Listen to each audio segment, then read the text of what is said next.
how inspired me to become one. Then I visited my cousin in California a couple of years ago. Oh, hold on 1 second. For some reason, this is still the front page.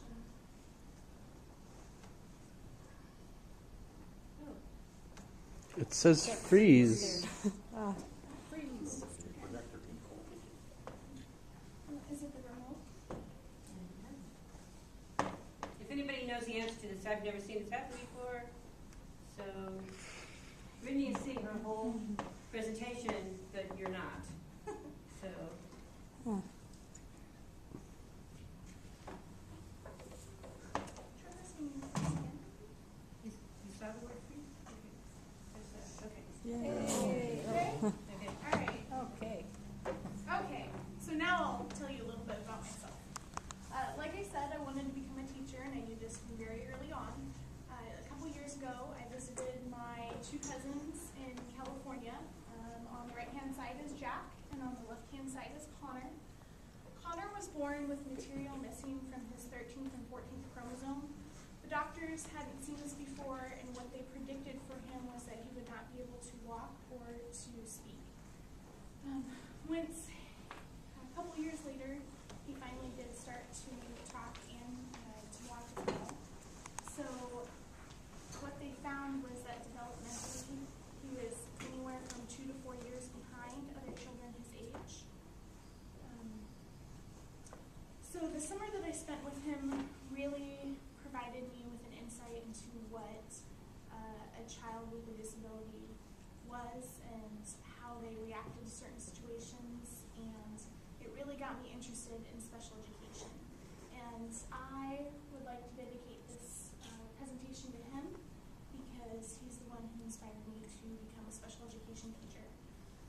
With that, I'd like to give you this quote. It says, "Some people come into our lives, leave footprints on our hearts, and we are never the same." And I really feel this is what Connor did for me. So, special education. As defined under IDEA, special education is an educational program that is individualized to a specific child, designed to meet the child's unique needs, and which the child receives educational benefit. Let's see, in 1975, special education became mandatory in the U.S. In 1990, let me start over. In 1975, special education became mandatory in the U.S., and it was called the Education for All Act. In 1990, this name was changed, as well as some revisions made, and it became known as the Individuals with Disabilities Act, and what we know today as IDEA.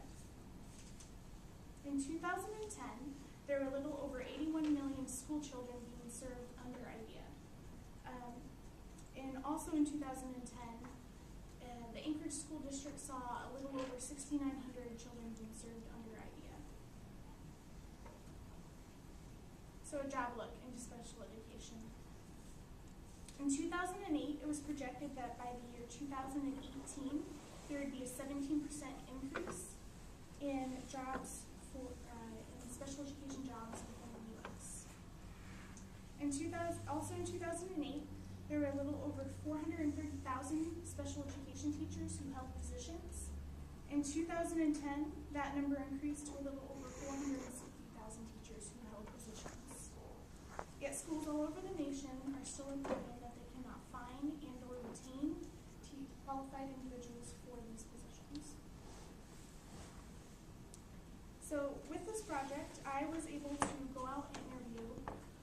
I ended up interviewing 3 special education teachers, 1 paraprofessional, and I actually have 2 more interviews still scheduled after this project. They just weren't able to meet with me in time, but I still was interested in interviewing them.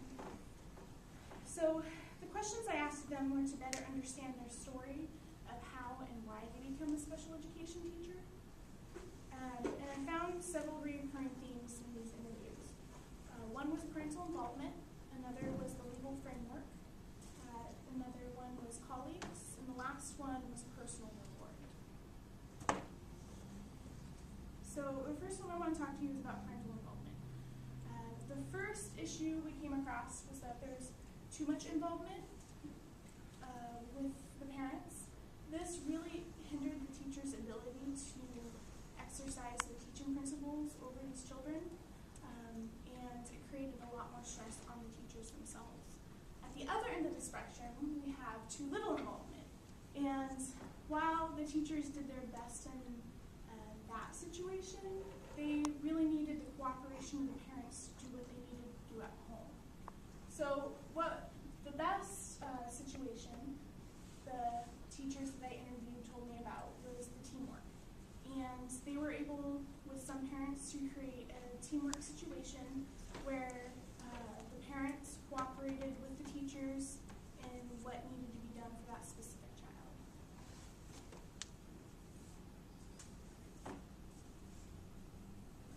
So the next issue I want to talk to you about is the legal framework, and I touched a little bit on this in the interview process. A lot of people might not realize how much time-consuming paperwork special education teachers have to do every single day. What I found with these teachers was that the paraprofessionals were actually spending more time with the children than the teachers were themselves.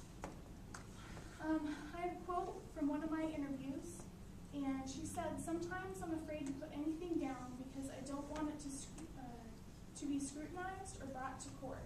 We write everything down and it's permanent."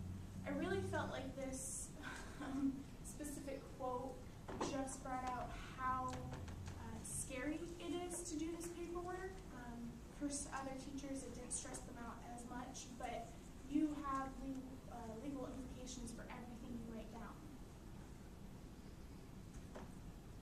So the colleagues. Now, again, special education teachers work in a building with other teachers, and they work with principals and admin assistants, and they also a lot of times have paraprofessionals in their own classrooms.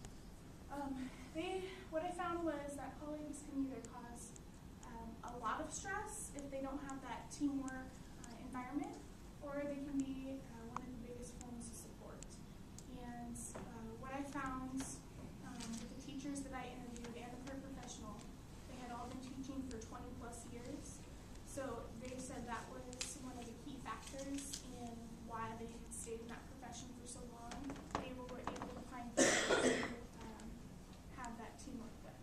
And again, I just put some more quotes on here from some of my interviews.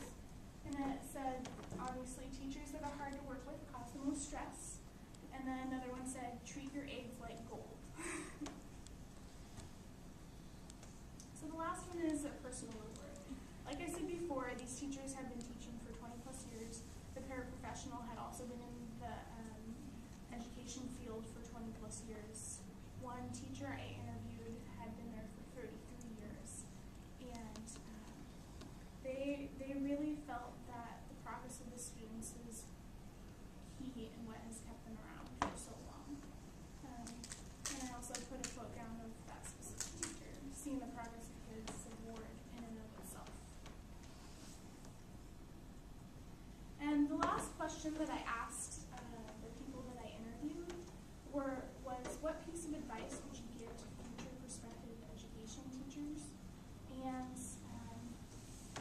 I'd just like to read you some of these. When you student teach, find the hardest or the most stressful school in the district and do your student teaching there. You will know if this is what you want to do for your professional career after you do this. The next one is find what fits the student. Do not try to mold the student to the curriculum. I really, really enjoyed that one, simply because I feel like that's more along what my principles are becoming and what I hope to do as a teacher. The last one is, it says, if you get involved in publications, they will keep you current in your field. And it says, also suck up to your principals and admin assistants. All right, so my last slide, I'd just like to give a special thanks to a couple of different people. First being Dr. Jackie. She really, really gave me great constructive criticism as well as tons of support in this project.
that was an interesting aspect that I came across.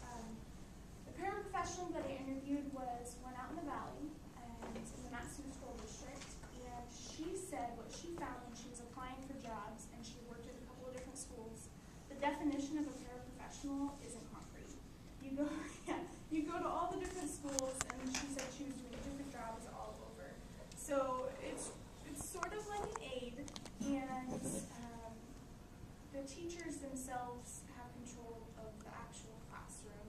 As far as I could understand, paraprofessionals didn't have a concrete role, but what I knew when I was there, she was helping the students, and she was the one transporting them to different classrooms, and like I said, she really interacted with them, whereas the teachers were doing most of the paperwork, which is interesting.